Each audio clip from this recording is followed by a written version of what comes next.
E aí, galera, beleza? Como é que vocês estão? Meus amigos, o vídeo de hoje divide aqui em 6 tópicos e vamos começar falando sobre um tema que Bolsonaro classificou como coisa de maluco. As mensagens do celular Marcos Duval e o plano que o senador tinha com o ex-deputado Daniel Silveira. Além disso, quero falar sobre o depoimento de Bolsonaro, mostrar algumas notas da imprensa 100% parcial, alguns absurdos que estão acontecendo e que, no segundo tema, continuaremos falando de Bolsonaro e vamos trazer um absurdo ainda maior. No final do dia de ontem, aconteceu um evento que, assim, eu até tento, na maior parte do tempo, evitar alguns tipos de assunto, mas dessa vez, realmente, as coisas escalonaram para um ponto que eu me questiono. Será que a imprensa, ao longo do dia de hoje, vai falar alguma coisa ou todo mundo vai tapar o sol com a peneira? Não vou adiantar, vocês vão ver se é que vocês já não estão sabendo. Depois disso, vamos falar do Dilma, segue aí com a sede de revanche, tomando medidas bem preocupantes no que diz respeito à educação.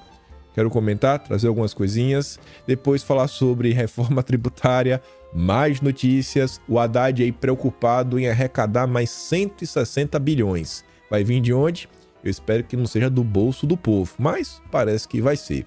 Tem mais algumas coisinhas também nesse âmbito, mostrar para vocês o que a Simone Tebet andou falando, mais um texto crítico à reforma, mais algumas coisinhas.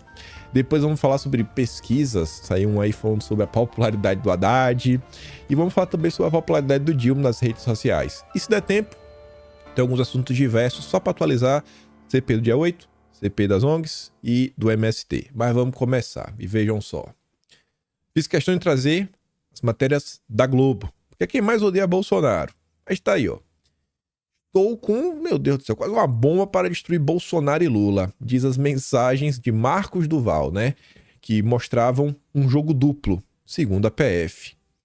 Após analisar as mensagens, a Polícia Federal concluiu que Marcos Duval tinha uma atuação de caráter absolutamente ambíguo, que parecia valer-se de prints de conversas com as mais altas autoridades da República para, colocando as umas contra as outras, angariar prestígio pessoal e político.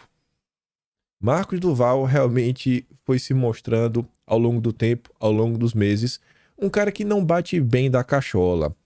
Está no Atlas de fevereiro, ou é o de março, todo o desenrolar dessa situação. Acho que é o de fevereiro, porque isso se dá após a votação da presença do Senado, onde o Pacheco vence, o Marcos Duval vai lá dar um abraço no Pacheco, aí ele começa a ser criticado, aí ele vai fazer uma live com o MBL, ele diz que vai ter revelações, aí na sexta-feira sai a matéria da Veja, aí faz a primeira versão, segunda versão, terceira versão, quarta versão. Não sei se vocês lembram, foram 4 versões que o Marcos Duval deu.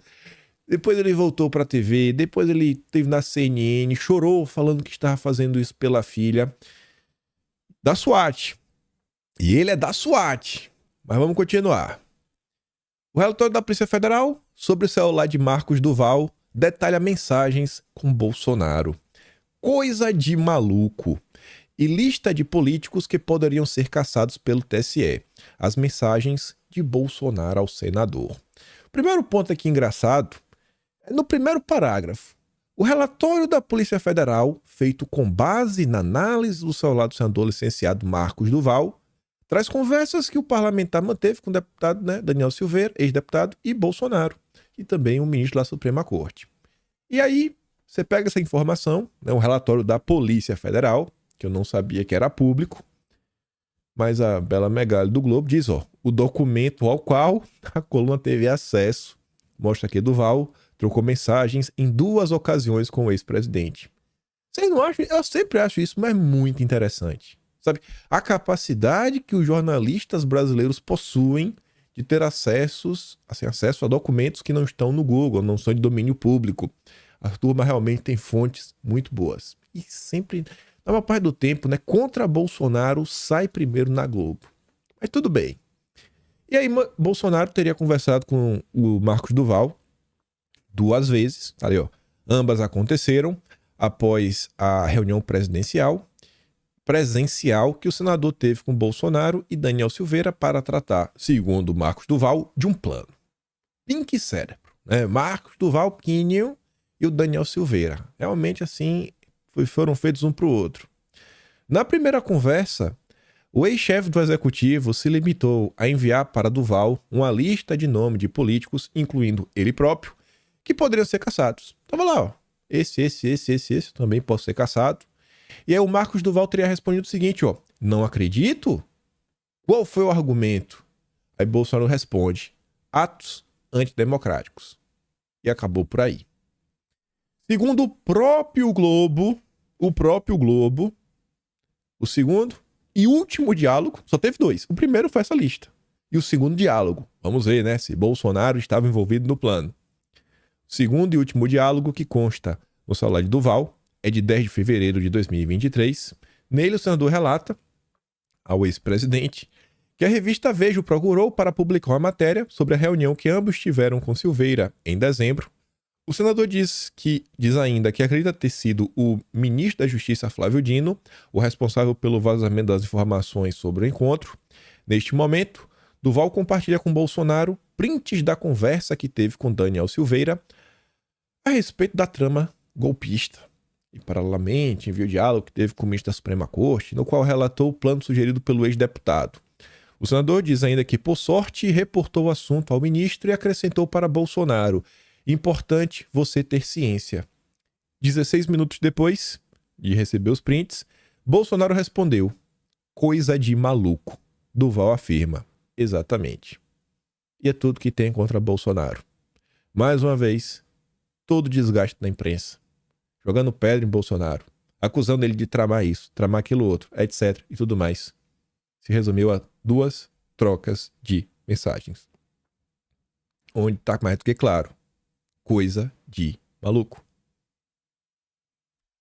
Bolsonaro ainda voltou no Twitter ontem para colocar: coisa de maluco. Prestou depoimento na Polícia Federal mais uma vez para falar tudo isso daí, coisa de maluco. Ele nunca compactuou com nada disso.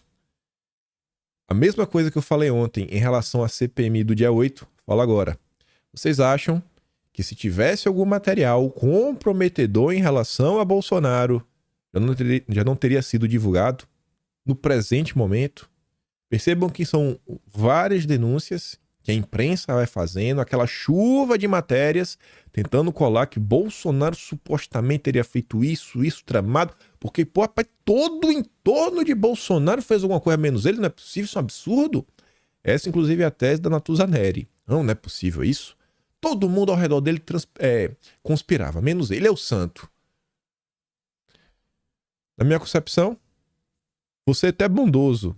90%, para não falar 95%, 90% dos problemas que Bolsonaro teve não foram causados por ele, mas pela turminha que achava ter a solução para salvar o Brasil.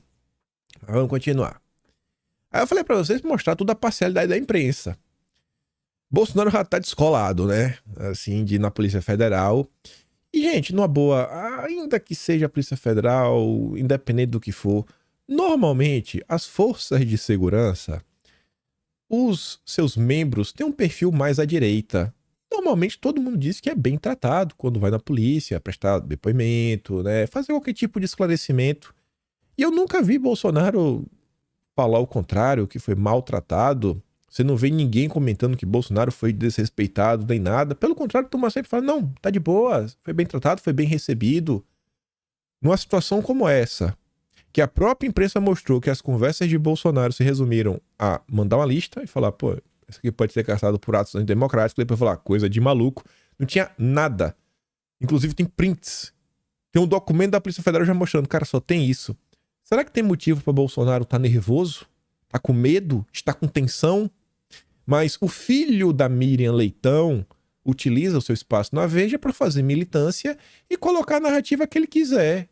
E a forma de atuação da imprensa é o seguinte: quando eles são desmentidos, eles falam o seguinte: a coluna mantém as informações. Porque não quer dar o braço a torcer. Não quer dar o braço a torcer. Não tem como provar e fica de papinho de maluco. Tá ali, ó. A equipe de Jair Bolsonaro estava mais tensa do que o normal nesta quarta, quando o ex-presidente prestou seu 4º depoimento à Polícia Federal. É a 4ª vez, por um assunto irrisório. Agora que ele vai ficar tenso? Ele já tá dentro da primeira vez, e olha lá. atualização, né? Aí ele bota um monte de lorota, só militância. Aí lá para as tantas, tá assim, ó, atualização.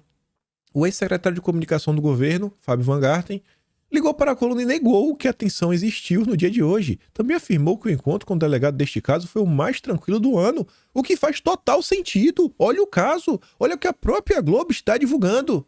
Aí o Matheus Leitão, a coluna confia na fonte da informação. Palhaço, é um palhaço. Aprendeu a fazer realmente jornalismo com sua mãe. Aí, continuamos a falar de Bolsonaro. A gente vê algumas coisas que estão acontecendo nesse país. Não é a primeira, não é a segunda. Esse cara aqui, ele nunca teve tanto destaque, assim, público, por mais que saíram várias matérias sobre ele, mas acho que se teve alguém que moveu ações contra Bolsonaro e atos do governo, nem o Randolfo Rodrigues conseguiu superar o subprocurador-geral do Ministério Público do Tribunal de Contas da União, o Lucas Furtado. Esse cara, rapaz, ele não dorme no serviço não, viu? Enfim, agora a CNN informa que o Lucas Furtado enviou uma representação solicitando a apuração sobre o pagamento pelo Partido Liberal de remuneração mensal ao ex-presidente Jair Bolsonaro. No documento, Furtado considera que a utilização de recursos públicos para remunerar uma pessoa que foi condenada pelo Poder Judiciário seria violação direta e mortal do princípio da moralidade administrativa. Eu fico me perguntando, quem foi que pagou a campanha de marketing do Ciro Gomes com o João Santana? Foi quem? Engraçado, né? José Dirceu, será que em algum momento ele teve algum tipo de apoio do PT? Não sei, né? Espero que não. É um negócio que fica parecendo que tem uma certa perseguição contra Bolsonaro. Mas eu acho que não. Quem é que vai apurar? Quem somos nós, né? Para tentar tecer qualquer tipo de comentário sobre isso. Agora, o que eu acho é o seguinte. Se essa turma tá tentando criar problemas, né? Desgastar Bolsonaro, eu fico me perguntando se eles não entendem que esse tipo de ação só faz gerar o efeito oposto. Isso aqui só faz inflamar cada vez mais as pessoas contra o que está acontecendo. Pelo menos é isso que é visto nas redes sociais. As pessoas extremamente indignadas por tudo que está sendo feito. Aí, hoje de manhã, vem a turma do Estadão. Loucos por uma terceira via, para chamar de sua. O Centrão como ele é. Um editorial em nome do Grupo Estadão, né? O Estado de São Paulo. Lideranças do PL, PP e republicanos demonstram pragmatismo ao abandonar nao bolsonarista e reconhecer a realidade do país, das relações entre poderes e do presidencialismo de coalizão. Nome bonito para falar, né? Toma lá da cá. Agora não é mais toma lá da cá, agora é presidencialismo de coalizão. Aí vai falar o seguinte, né, que depois que Bolsonaro, né, foi declarado inelegível, essa decisão, ela já produziu consequências capazes de reequilibrar o cenário político nacional. Como? Bota aí um candidato. Dá aí um partido para ver se Bolsonaro botar o dedo se o candidato não tá no segundo turno. Vamos olhar nas eleições municipais. Se Bolsonaro for esse candidato aqui é o meu, vamos ver se alguma coisa realmente mudou. Acho que a turma vai tomar um susto ano que vem. Eu acho. Bora ver, né? Espero estar certo. Expantes do Centrão, cujo apoio foi fundamental para a construção da base que sustentou Bolsonaro, começaram oficialmente a abandonar a nau bolsonarista. E de quem que o Estadão está comentando? O primeiro, ele, Marcos Pereira. Esse daí sentou no colo do Lula desde o início do ano. Marcos Pereira sentou no colo do Lula, mas desde o início do ano. Já está tudo endereçado para assumir, inclusive, o ministério. Não ele, mas o seu grupo político, né, que vai ser o Ministério do Esporte. É o que estão se falando. Mas, enfim, no dia que Bolsonaro usou a reunião do PL, né, para hostilizar o governador de São Paulo. Meu Deus do céu, o Bolsonaro tá errado em tudo. Aí o Marcos Ferreira foi defendê-lo. Entregou a eleição para Lula por causa do comportamento dele. O Bolsonaro entregou a eleição. Vem se isolando quando começa a brigar com o judiciário. Quando lá no início do governo, briga com o parlamento. Brigou com o parlamento, né? Também sem nenhuma razão. Quando é contra coisinha lá, né? Tá bom. Ele é contra, ou ele era contra a obrigatoriedade? É tanto absurdo atrás de absurdo, mentira atrás de mentira. Disse ao jornal o Globo. Na mesma entrevista, Marcos Pereira disse que a sociedade brasileira não é de direita nem de esquerda, é de centro, é equilibrada. Quer dizer, então, que o Bolsonaro é um desequilibrado. Todo mundo que vem com esse papinho, que não é de esquerda nem de direita, é de esquerda. Eu espero que as pessoas acordem sobre quem é Marcos Pereira. Inclusive aí os fiéis das igrejas, o pessoal do Universal devia prestar atenção. O cara tá jogando o partido no buraco. Horas antes da apreciação da proposta, Valdemar liberou os membros da bancada do partido para se posicionarem como quisessem à revelia de Bolsonaro. Afirmou que alguns deputados do partido exageram e defendeu a aprovação da matérias de interesse do país e pregou que a sigla não é de extrema direita. Não queremos e nem um pessoal da direita pra valer vai querer. Você percebe como aquela entrevista patética do Valdemar, onde ele vai na Globo, a rede que mais trabalhou contra Bolsonaro, para ele tratar Bolsonaro como maluco. Você vê como isso tem efeito negativo? O Estadão está dando como certo. Oficialmente, Valdemar pulando do barco. Só vê Bolsonaro como produto. Bolsonaro que por mais de 6 vezes se pronunciou publicamente sobre a reforma tributária, em todas elas elencando alguns motivos, que foram vários ao longo desses 6 momentos, do porquê ele achava que a reforma tributária não era bacana. Valdemar teve a oportunidade da entrevista pública e ele fez o quê? Humilha Bolsonaro. E ele acha que tá bacana, ele acha que ele tá certo. Foi para humilhar Bolsonaro e proteger gente que não tem voto. Esse é o gênio da política eleitoral, Valdemar. Não vai trabalhar por quem não tem voto e humilhar quem tem voto. Bacana, bacana.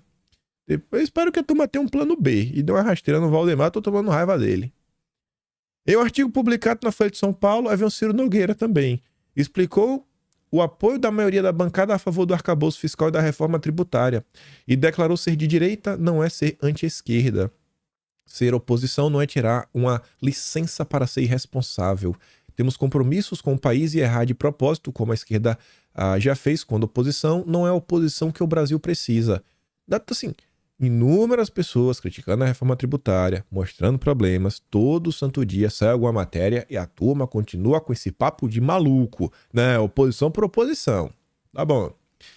Uma vez que o próprio Bolsonaro foi o primeiro a reconhecer que estava na UTI, mas estava vivo, a posição de Marcos Pereira, Valdemar e Ciro Nogueira demonstra simples pragmatismo. Noves fora, os interesses pessoais desses notórios caciques trata-se de reconhecimento da realidade política do país, das relações entre os poderes e da natureza do presidencialismo de coalizão. Aí o Estadão encerra falando o seguinte, isso indica um caminho seguro para o governo, sempre que sua agenda de interesse focar mais na economia, menos na ideologia. Até quando a imprensa vai ficar mascarando o que está presente na reforma tributária? Até quando? O Estadão é de se esperar que continue maquiando, porque é um dos grandes defensores da agenda SG no Brasil. Mas é o tempo todo isso. Para fazer campanha contra Bolsonaro precisa de mentir. É mentira atrás de mentira. Mentira atrás de mentira. Aí tá aí, o pragmatismo. Acho que o Valdemar tá procurando também um ministério para chamar de seu, né? E não é porque o Valdemar, o cara, né? Porque tem 20 deputados ali que tem que prestar contas, né, ao seu eleitorado, aos seus governadores. Você acha que se oferecer o Valdemar aceita? Lula autoriza negociar Caixa e Funasa e discute trocas em bloco com o Centrão. No primeiro momento aqui tá falando do PP e republicanos. Mas tá ali, Lula deu aval para que aliados negociem cargos ao PP, republicanos, no primeiro escalão e também órgãos como a Caixa e a Funasa. Bacana, né?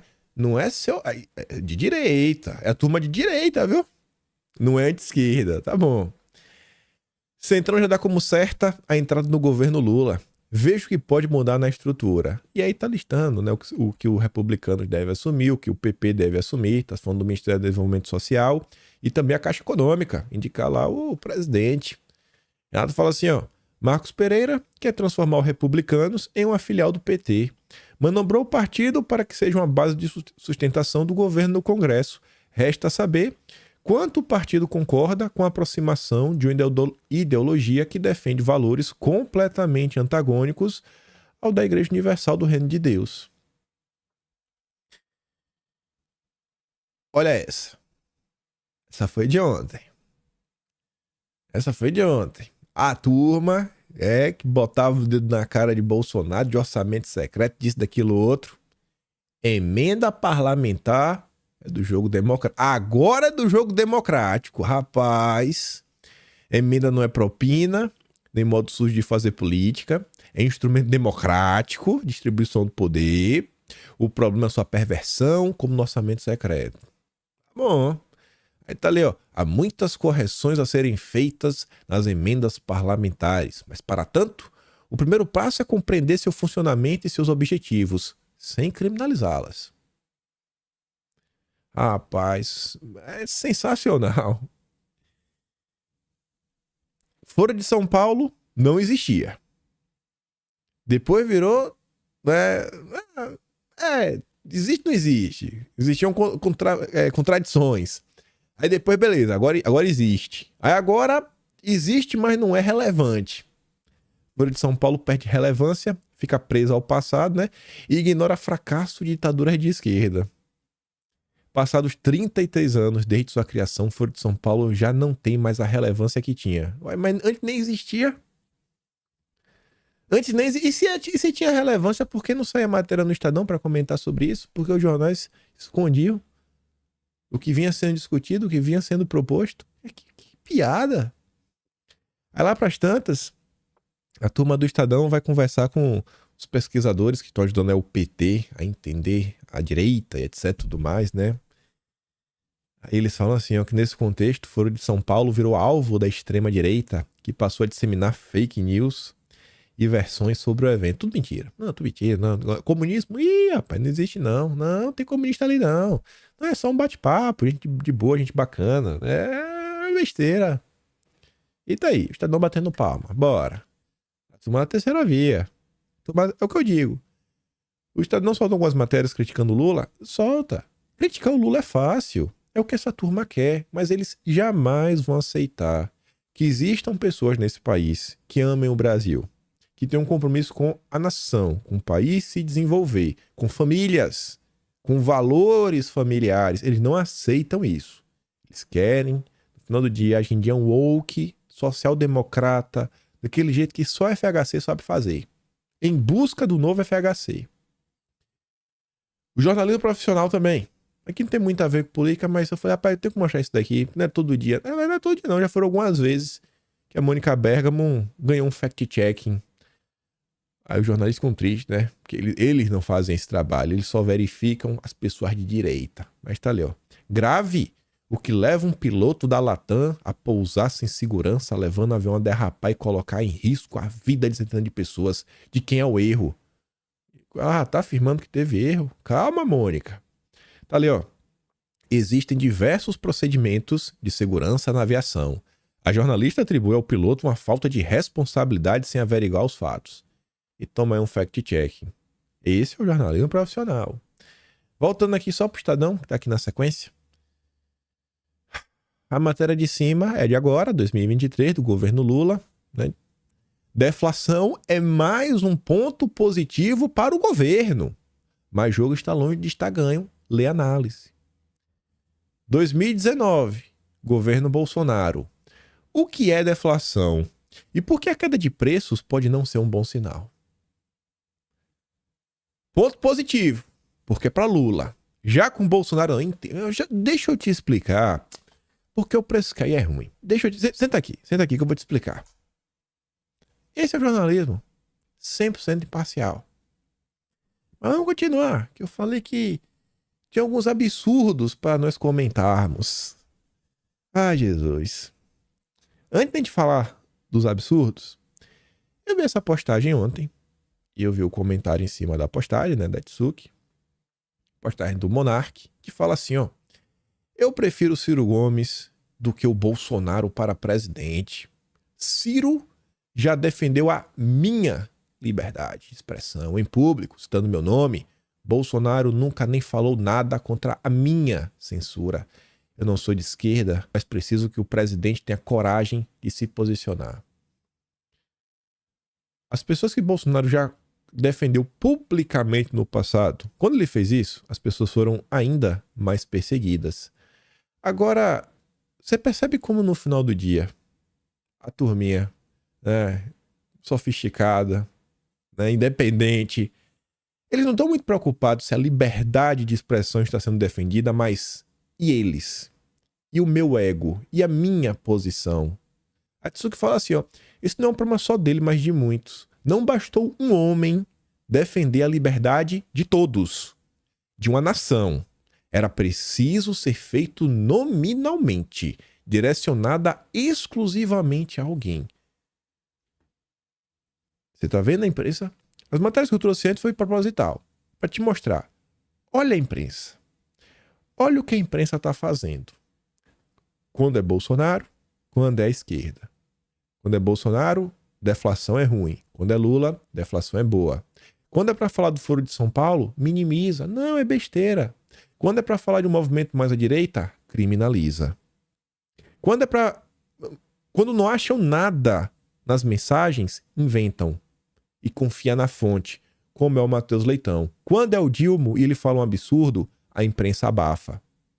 Aí, não só isso, como inúmeros anos de dominação, pessoas na máquina, nos mais diversos setores, diversos partidos de apoio, como no caso da esquerda e da direita da esquerda, né, o PSDB, etc, tudo mais.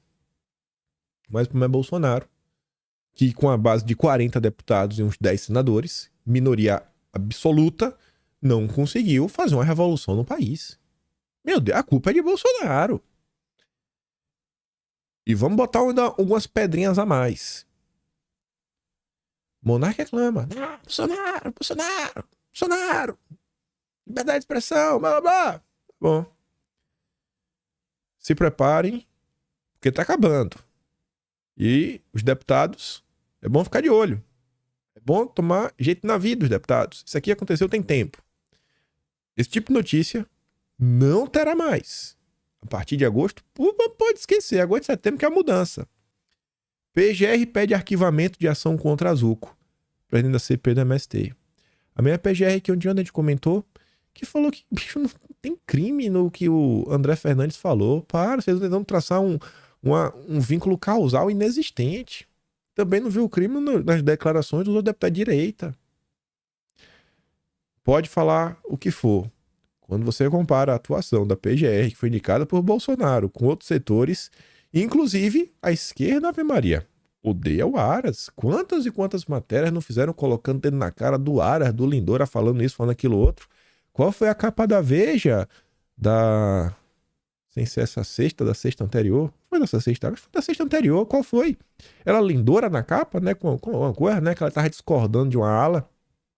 Mas Bolsonaro não defendeu o monarca nominalmente. Você entende? Mas tá ali, ó. Lindora se manifestou nesta quarta a favor do arquivamento da investigação contra o Zuco. A suspeita é de que ele teria participado de crimes. Por quê?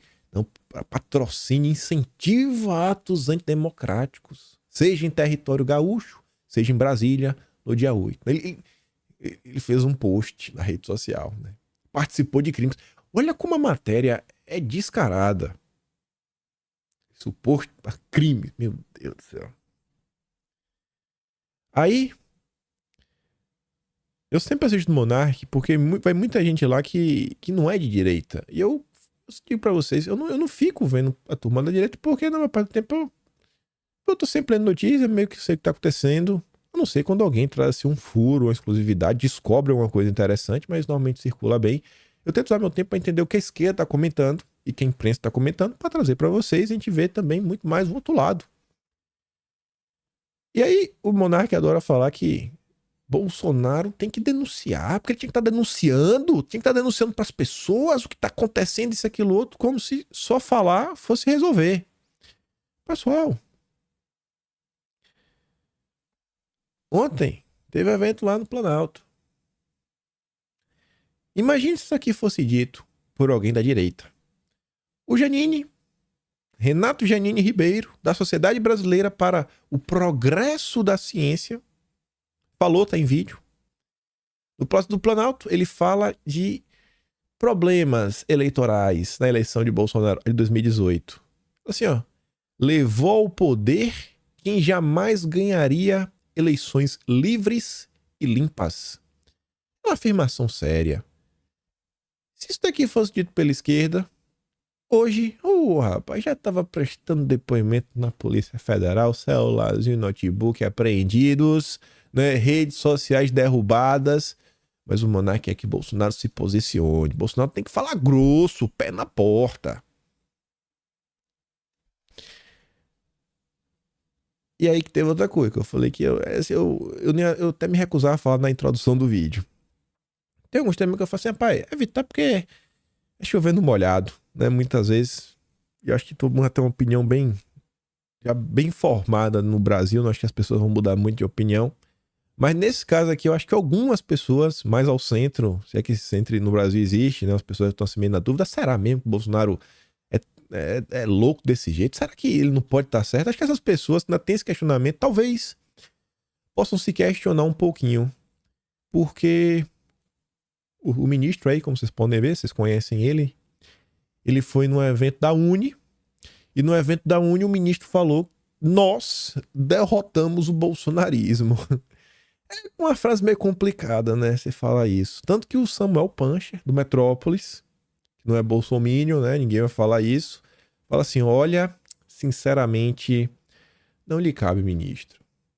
É uma frase bem empoderada. Eu acho que o santo tá com medo de falar mais coisas, né? Como o resto todo do Brasil. Aí eu fui dar uma olhada, né? Pra entender. Ver o que saiu na imprensa.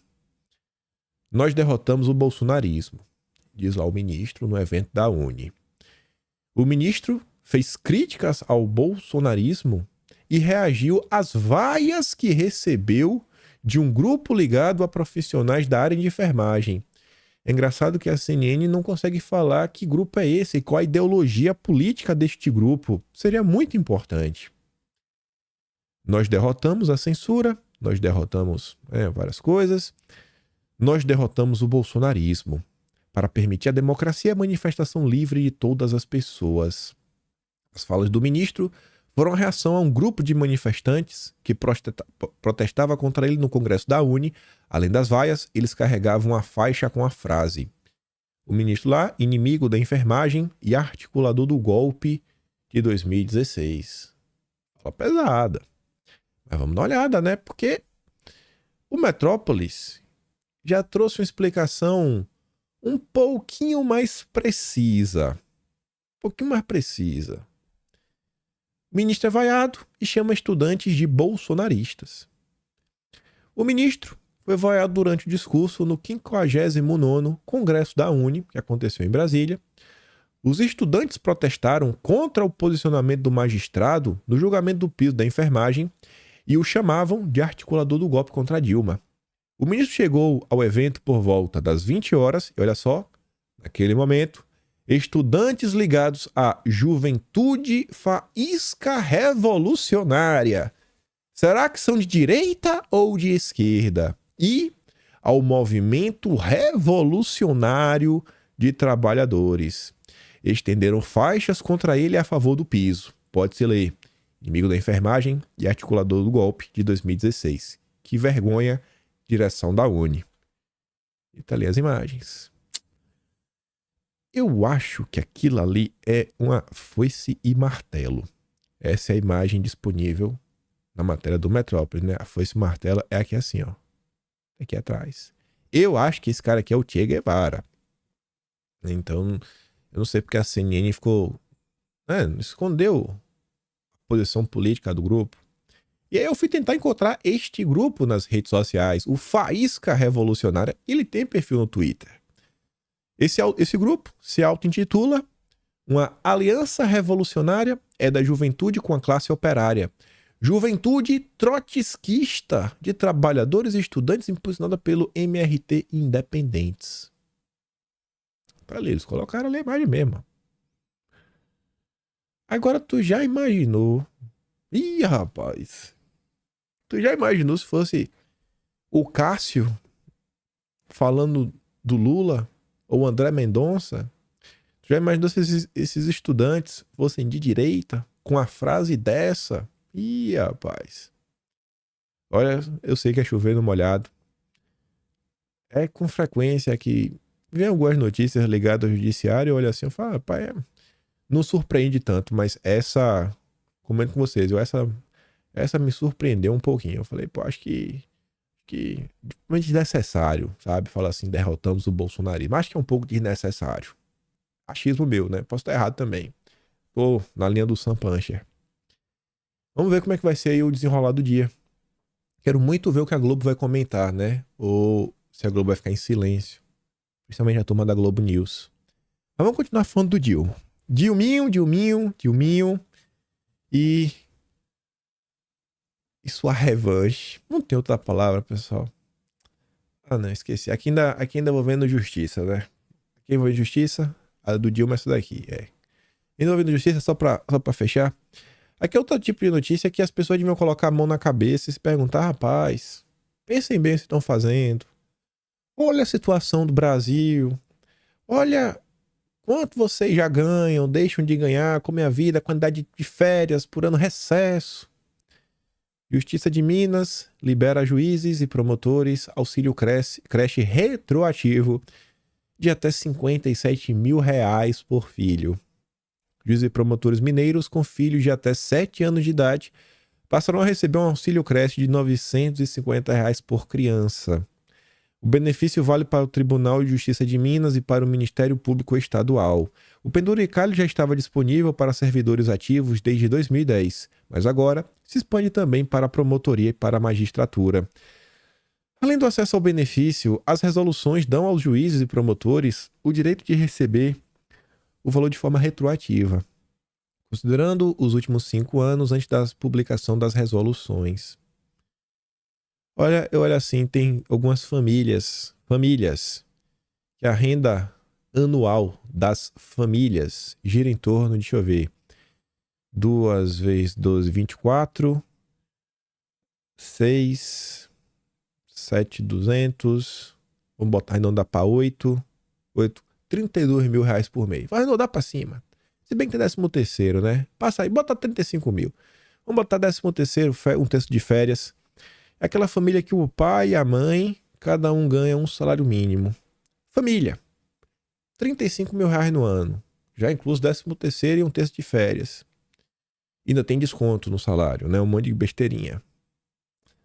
Ela pode receber 57 mil numa só, porque é um auxílio para cada filho de até 7.950. Que país injusto, viu? Assim, você. Isso aqui não é só você dar um tapa na cara em relação ao gasto, sabe? Ao luxo, não é nada. É um tapa na cara das famílias. Famílias. O cara quer. Quantas pessoas hoje eu tenho certeza que queria ter um filho a mais? Ou até 3 filhos a mais. Mas fala, cara, lá atrás, meu pai, meu avô tinha, porque o pessoal na roça ajudava uma coisinha aqui, a colar, também era mais seguro. Lá atrás as pessoas até ajudavam, né? Hoje, se o filho ajudar, meu Deus, o pai é capaz de ser preso. Levar o filho, o cara é pedreiro, leva o filho pra trabalhar junto, até pra ensinar, vai pra cadeia. Vai pra cadeia. Mas aí, tá vendo? Umas coisas dessa me revolta, viu? Ai, coitado das famílias brasileiras, né? Isso é a grande parte.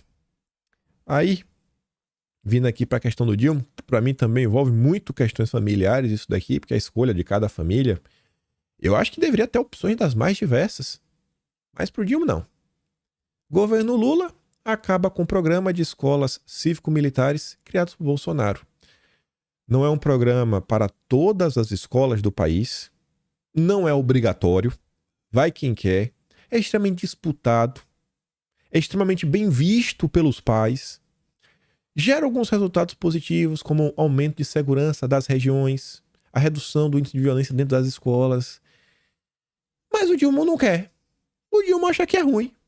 E tá ali, o governo Dilma decidiu encerrar o programa. Uma das prioridades do MEC na gestão Bolsonaro. Uma das, pelo menos foi justo. Porque outra prioridade do MEC era a alfabetização. Isso não dá pra negar, porque é um fato.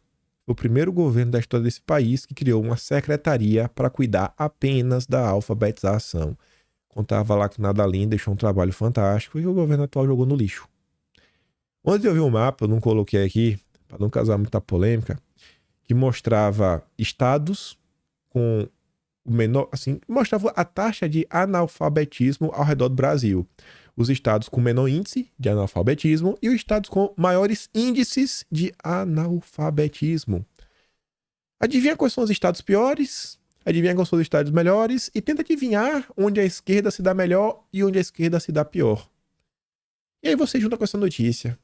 E aí você entende, deve entender, né? Ou pelo menos tem algum vislumbre do que pode estar passando na cabeça do Lula. Aí o senhor Hamilton Mourão, grande defensor da democracia brasileira, não, tá de boa, é o jogo democrático, Lula! Talvez o Mourão, né, esteja ajudando o Marcos Pereira a aproximar o republicano do Dilma. Aí ontem ele ficou escandalizado. Olha só, a decisão revanchista do governo do PT ao optar pelo encerramento do programa das escolas cívico-militares no Brasil não pode ser esquecida. Meu Deus! Essa gente tira das crianças a maior riqueza, um ensino de qualidade, tira das crianças a oportunidade de construir um futuro melhor baseado em uma proposta pedagógica que abarca a formação conteudista junto à formação moral e cívica, gerando melhores cidadãos para o país. Cadê a união e reconstrução? Só vejo a destruição. Pronto, Mourão acordou. Estava dormindo, imbecil esplêndido. Estava dormindo, estava ocupado, pintando meio fio. Aí, o máximo que o Mourão faz é mandar um ofício. O cara é senador. O máximo que o cara faz é mandar um ofício. Para não ficar só no falatório. Deputado federal, Santa Catarina, Daniel Freitas, já meteu logo a sirene, ó, atenção, leia. Acabo de protocolar um PDL sustando imediatamente os efeitos do ofício protocolado pelo MEC, o qual determinou o término das escolas cívico-militares. Explica o que está acontecendo, explica o que é o programa. Depois, faz questão de destacar que são mais de 200 escolas. Destaca que estes programas, né, estas escolas, levaram a redução da violência física de 82%, a verbal diminuiu em 75%, patrimonial caiu em 82%, também foi constatado que a evasão e o abandono diminuiu em quase 80%, e outro ponto positivo foi que 85% da comunidade respondeu satisfatoriamente ao ambiente escolar após a mudança. Pô, Mourão, vou trabalhar, irmão. Soltar um ofício e falar que você tá escandalizado não ajuda em muita coisa, né? Ainda mais você que vivia falando que o Brasil tava tudo de boa. Tudo de boa, era festa da democracia, frente ampla. Mas, por mais que o Dilma queira acabar, e aí você vê a importância de eleger governadores, inclusive mais deputados para poder avançar com o PDL. Mas tá ali, ó, governo de Santa Catarina vai manter funcionamento das escolas cívico-militares. O Ratinho Júnior no Paraná também vai seguir a mesma linha e o Tarcísio também. 13 governadores, mais à direita, falam, não, a gente vai continuar seguindo. Tá dando certo. Vem trazendo bons resultados. Será que a decisão do governo é ideológica ou é técnica? Além disso, acho uma baita iniciativa também, baita proposta. Eu fico me perguntando quem seria contra, porque eu acho que isso aqui não é ideologia. Eu acho que isso daqui é tirar a ideologia. Deputada do PL, a Silvia, o IMP, quer exame para saber se está ficando biruta da cabeça, usando coisa que não deveria estar usando, para alunos de instituições federais. Simples assim. Não é para particular. Irmão, ela diz, ó, aqueles que já estão nas instituições federais, a deputada requer a apresentação a cada 6 meses de um toxicológico negativo. Tá de boa. Quem paga as escolas públicas? É o dinheiro nosso, dinheiro do contribuinte. Nenhuma instituição pública deve alimentar, né, coisa errada. Iremos cobrar para que, de fato, permaneçam no local apenas alunos que realmente estejam comprometidos a estudar. Caso contrário, serão desligados. Quem que vai ser contra isso daqui? Uma coisa é faculdade particular, é tua vida, é do teu bolso, tu tá bancando. Mas faculdade pública, paga com dinheiro do pagador de imposto e o cara aí tá levando a brincadeira, ficando maluco lá dentro, doidinho, financiando coisa errada. Aí não dá, né, irmão? Chega uma baita proposta, uma baita iniciativa, é isso aí mesmo. Isso aí mesmo. Não basta ser contra, tem que garantir que em alguns setores não pode entrar. Essa aqui já é do próximo. Eita, não é do próximo já, não sei porque foi aqui, mas enfim. Começando aqui sobre reforma tributária. Vejam só que bacana. Governo só cumpre meta fiscal em 2024 se arrecadar mais 162,4 bilhões, diz o Tesouro. Pouca coisa, né? 164 bilhões de reais.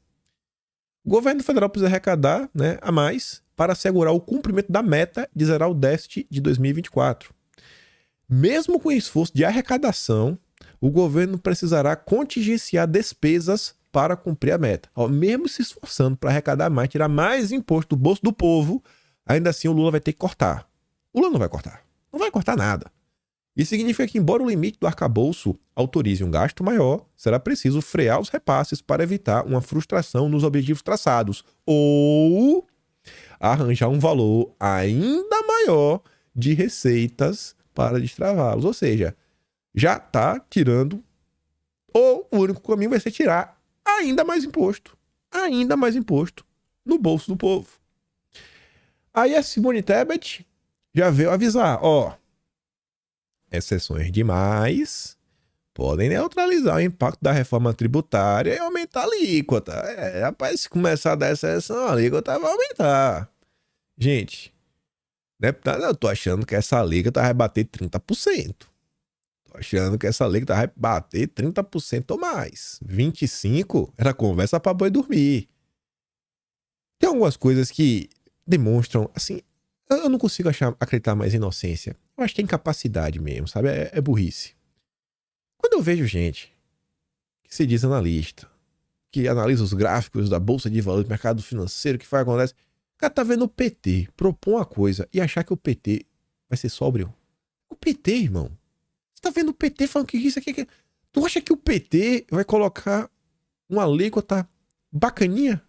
Barato? Pelo amor de Deus. Onde é que as pessoas estão com a cabeça? Onde é que as pessoas estão com a cabeça? E não é só isso não. Não é só isso não. Olha só. Brecha para novo imposto na reforma tributária pode elevar o preço da comida. Pô, mas não ia zerar a cesta básica? Calma que a Folha de São Paulo vai explicar sobre isso, ó. A contribuição estadual, novo tributo inserido de última hora na reforma tributária, poderá elevar o preço de produtos no mercado interno, afetando o custo de transporte, de itens industriais, mais especialmente dos alimentos. Quem alerta? Especialistas em tributação. Contraditoriamente, enquanto a reforma propõe tributação zero para a cesta básica, a contribuição pode elevar o preço de itens como arroz, feijão, café, tomate, frutas, carne bovina, de frango, de suíno, além de soja, milho, fontes de óleos vegetais, ingredientes essenciais de diversos produtos como ração. E o errado é Bolsonaro. O Valdemar deveria estar lendo essas notícias, né, Valdemar? A gente não vai votar contra o agro, não vai votar contra as famílias. O Valdemar quer que as famílias passem fome. Esse é o Valdemar. Tá lá preocupado com 20 deputados, tem a bancada para negociar melhor com Lula. Piada, rapaz.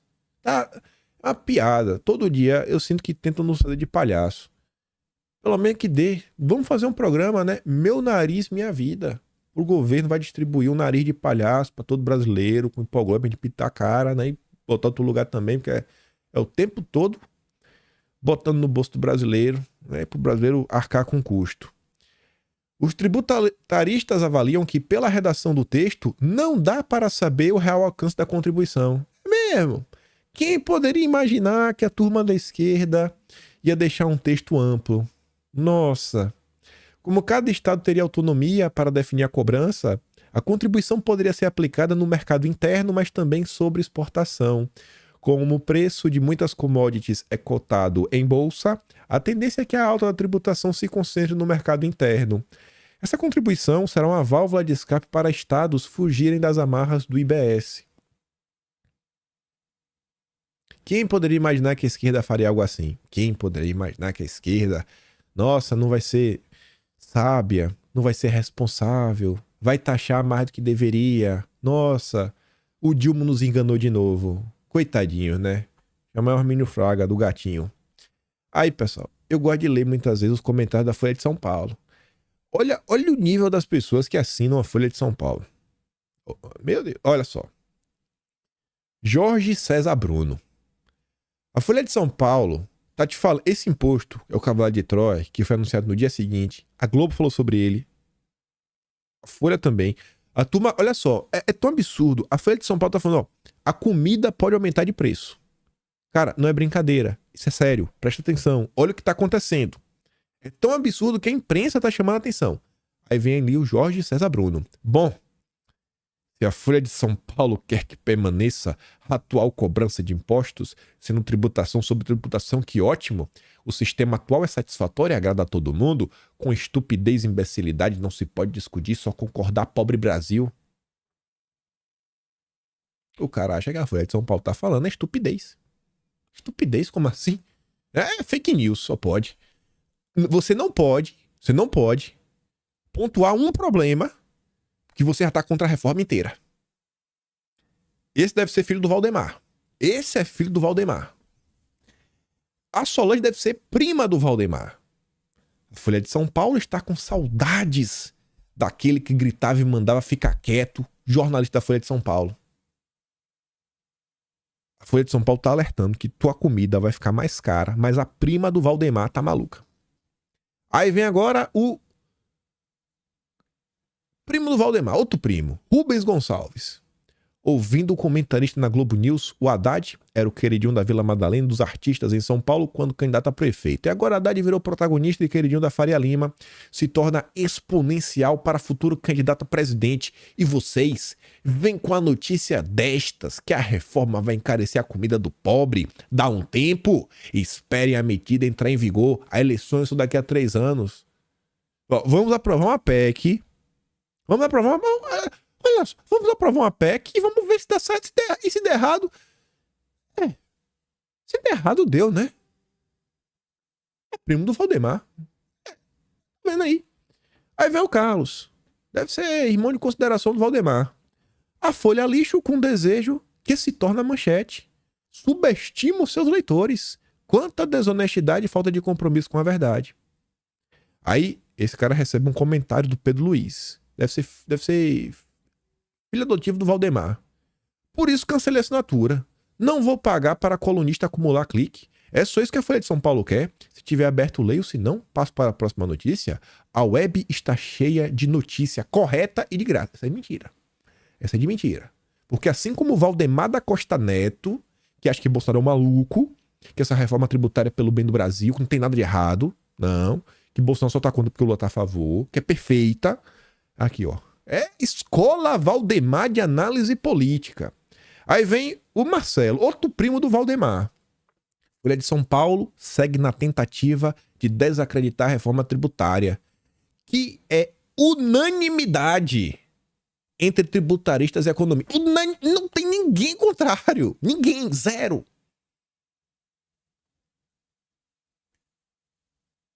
Tá bom, né? Escola Valdemar de Análises Políticas. Opinião.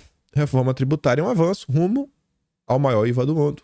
O Bichara, um especialista aí que a Globo fala sobre ele, a Globo o questionou, né? Repercutiu as opiniões dele, então não acho que é qualquer um.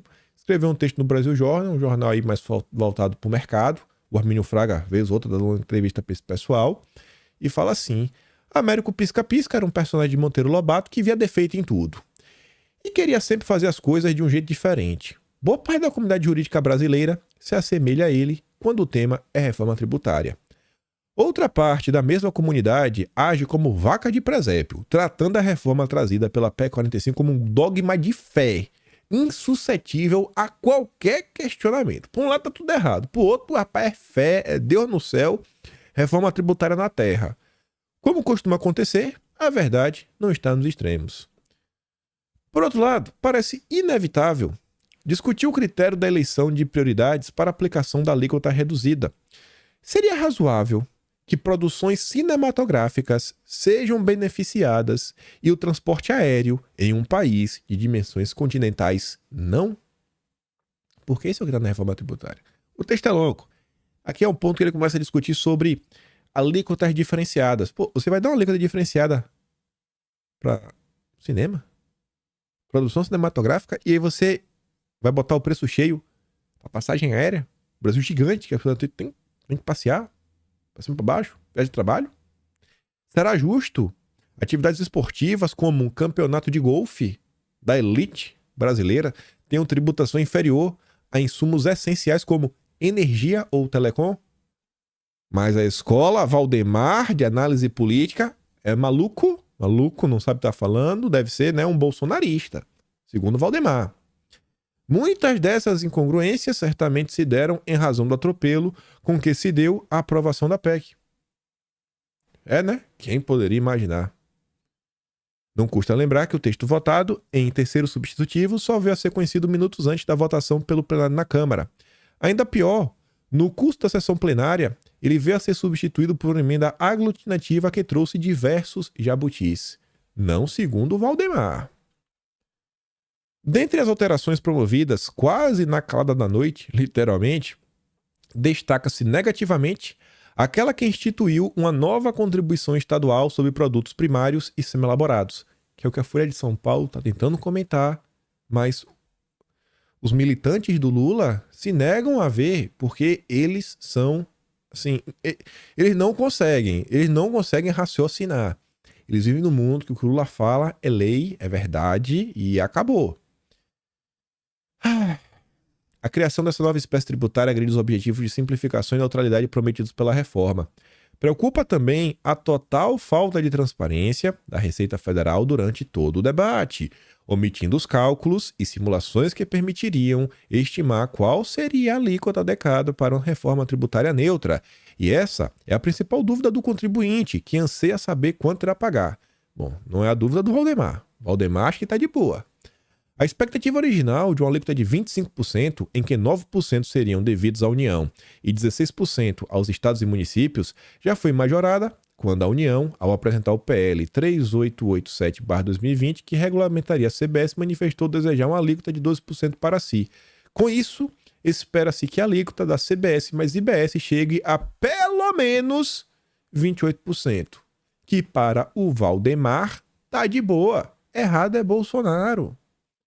Muito provavelmente, vamos ter o maior IVA do mundo. Causa também a apreensão que aspectos importantes tenham sido empurrados com a barriga, transferidos para a lei complementar. Existem nada menos que 57 menções à lei complementar na PEC. Mas para o Valdemar não tem nenhum problema, sendo que ela caberá, além de definir as regras gerais do IVA, também dispor sobre os regimes diferenciados, os requerimentos para compensação e restituição dos tributos acumulados, no caso, cashback, todas as hipóteses de incidência do imposto seletivo, né? Quem vai ser taxado, quem não vai, quem agride o meio ambiente, o que faz mal, né? Meio ambiente, saúde, ninguém sabe até agora, mas pro Valdemar tá de boa. Assim como a forma de representação e funcionamento do Conselho Federativo, que será responsável, inclusive, pela gestão dos créditos tributários. Mas que o Valdemar não está preocupado. Tudo isso gera insegurança jurídica, justificada pelo histórico do sistema tributário nacional e a sanha arrecadatória do Estado. E eles terminam com a frase que eu acho sensacional. Afinal, o cachorro mordido por cobra está plenamente justificado de ter medo de linguiça. O cara já foi mordido tanta vez pela cobra que vão linguiça aí, rapaz, ó. Ali, viu? E se for uma cobra, é melhor ficar, né? Ó, tô ligeiro, viu? Mas o Valdemar é amigo do Lula lá atrás, né? Chapa aí do Disseu. O maluco é Bolsonaro, segundo o Valdemar. Tá contra a pauta, né, do bem do Brasil. Absurdo isso, viu? Absurdo. Ainda vem o Alckmin. Tá realmente aprendendo a fazer política com Lula pra negar a realidade. Tributária na Câmara foi sem tomar lá da cá. Não, teve nada. Ele diz, quase 10 bilhões e 2 ministérios até o momento. Sem tomar lá da cá, né? 10 bi, 2 ministérios. De boa. Faz o L. Ai. Encaixou aqui perfeito tempo, né? Quer as coisas da popularidade do Dilma? Vou falar aqui rapidinho, 5 minutinhos. Se liga, ó. Popularidade de Haddad sobe no mercado financeiro. Haddad é o queridinho da Faria Lima. A Faria Lima, que vem se demonstrando cada vez mais anti-Brasil, adora o Haddad. saiu de 26% de aprovação para 65%, o que comprova que o governo Lula é um governo neoliberal, do jeito que a esquerda fingia odiar. Fingia, né? Porque agora o Lula, o neoliberal de vocês, tá aí, ó. Faz aí, faz o L.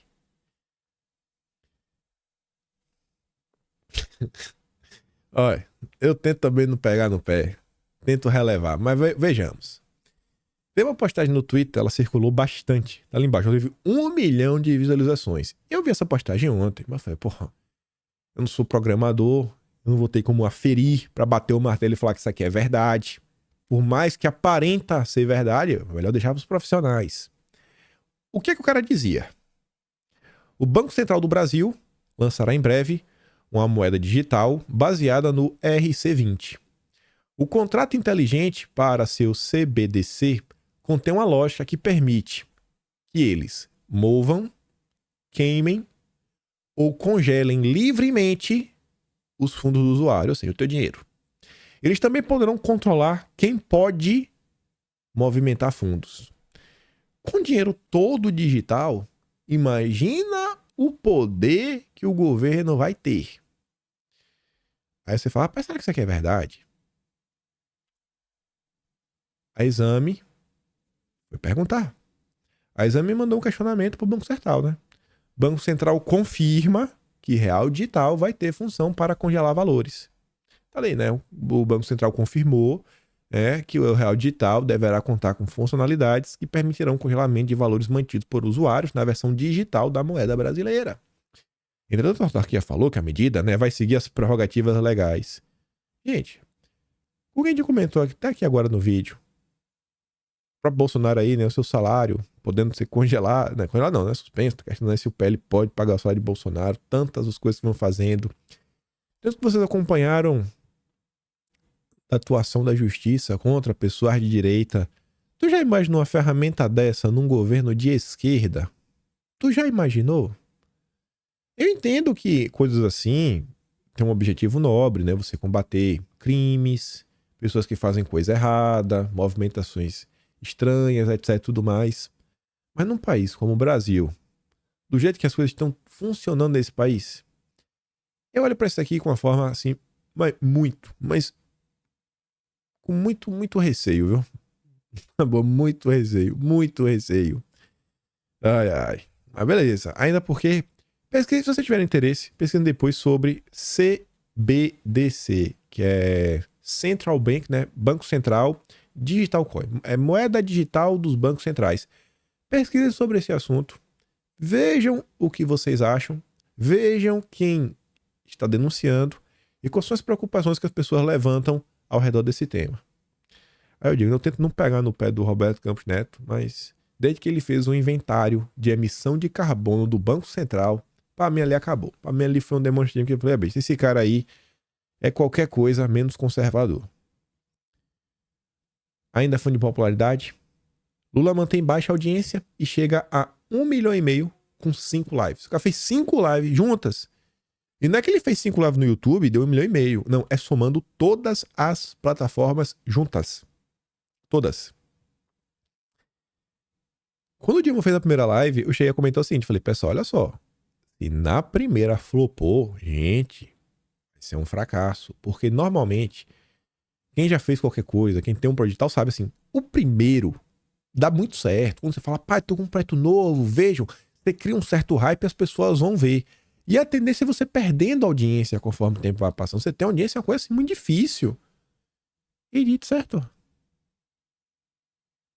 A primeira live, super live, juntando todas as redes sociais que ele transmitiu. Todas. 584 mil views. Esse é o Dilma, hein?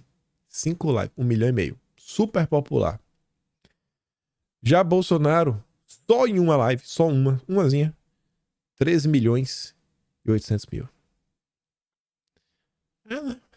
Assim o quê? Ai. Lula faz quinta live. Olha os números. Apenas 7.600 pessoas vendo ao vivo. 5.391 no YouTube. 1.400 no Facebook. 643 no Twitter, no canal da TV Brasil 182 e no canal do Planalto 30. O cara tentou em tudo. 7.600. Sendo que uns 600 deviam ser jornalistas. E o pessoal do PT que abriu o celular só para aumentar o fluxo de pessoas assistindo. Patético o que está acontecendo. E é por isso que o Estadão está tão preocupado. O Estadão, a imprensa, destruir Bolsonaro. Por quê? Porque Bolsonaro tem voto. Bolsonaro tem audiência. Bolsonaro tem um projeto de país. Tem ideias que o cercam, né? Tem uma agenda. E aí, só para encerrar, escuta essa. Mas o Corinthians não anda bem das pernas. Não anda bem das pernas. O Corinthians teve um momento histórico que o Corinthians tropeçou. Eu acho que foi o momento da antidemocracia que nós tivemos no Brasil. Acho que atropelou o Corinthians também. A culpa do Corinthians, irmão, é de Bolsonaro. Da antidemocracia. Vejam só, né? Ai. Esse dia é uma piada. Mas é isso. Fico por aqui. Vou mandar esse vídeo lá pra vocês no Telegram. Se gosta do meu trabalho, passa no meu no canal. Tem um botão de valeu. Tem um Patreon aqui na descrição. Atlas Brasileiro, kimpaim.com/br. Depois de amanhã, sai o Atlas de maio. Tudo que aconteceu. E eu tava montando... Já montei, assim, a primeira grande estrutura do de junho. O de junho vai ficar bem interessante. Porque o de junho teve muito dossiê, que é uma certa retrospectiva histórica, algumas histórias. Eu ver como é que eu vou contar isso, né? Se você aparecer só um capítulo à parte, contar aquela história da LA Amazônica, umas coisas do Folha de São Paulo, umas coisas que envolvem algumas questões ligadas às ONGs, etc e tudo mais. Tem muita coisa que a gente comentou. Enfim, né? Já começamos a produzir. Não paramos. Vamos contar, né? O caos que foi esse desgoverno. Essa história, do que depender de mim e da galera, vai ser contada. E muito obrigado ao apoio de vocês. Continuem apoiando, porque literalmente só é possível, graças ao apoio de vocês, poder manter lá, né? Minha mãe, tia do Zap, meu amigo, que realmente ajuda a escrever, que eu não tenho capacidade de escrever sozinho lá. Aquelas mais de 300 páginas, tá sendo literalmente um livro por mês. Que os últimos 3 bateu mais de 100 mil palavras. É considerado um livro, né? Robusto, fora as notícias lá presentes. Enfim, se der pra compartilhar, fico feliz. Se não der, tenta voltar amanhã. Se não der, tenta voltar depois de amanhã. Mas sempre volta aí quando der. Aquele grande beijo e abraço, tamo juntos. Valeu, meus amigos. Fui.